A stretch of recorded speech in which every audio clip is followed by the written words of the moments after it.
BNP হচ্ছে সেই মানুষের দল যে বিএনপি কথা এবং কাজে সব সময় মিল রাখে, অর্থাৎ কথা যেটি বলে সেটি বাস্তবায়ন করে, শুধু কথার জন্যই কথা বলে না। কাজেই আমরা সেই উত্তরাধিকার শহীদ রাষ্ট্রপতি জিয়াউর রহমান, দেশনেত্রী বেগম খালেদা জিয়ার উত্তরাধিকার জনাব তারেক রহমান, আমরা সবাই জনাব তারেক রহমানের নেতৃত্বে এই বাংলাদেশে যেভাবে 28 দিনের মাথায় নির্বাচন অঙ্গীকার বাস্তবায়ন শুরু হয়েছে, ইনশাআল্লাহ জনাব তারেক রহমানের যে স্লোগান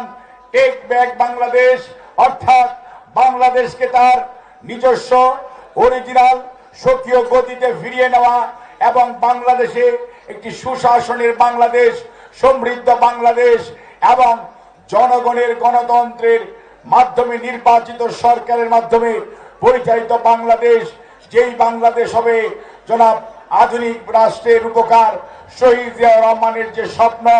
অর্থাৎ দেশনেত্রী বেগম খালেদা জিয়ার স্বপ্ন, কোন মানুষ যেমন নিরক্ষর থাকবে না, কোন মানুষ যাতে ক্ষুধায় কষ্ট পাবে না, সেই লক্ষ্য বাস্তবায়নের জন্য জনাব তারেক রহমানের নেতৃত্বে আজকে আমরা ঐক্যবদ্ধ। আসুন, শুধুমাত্র উনি উদ্বোধন করেছেন, শুরু করেছেন, আমাদের দায়িত্ব হচ্ছে এই 12 কিলোমিটার খালকে পুনর্খনন করে উনার যে উদ্বোধনকৃত খাল সেটি যাতে পানি চলাচল, নিষ্কাশন, সেচের করতে পারি, সেই লক্ষ্যেই কারুল তথা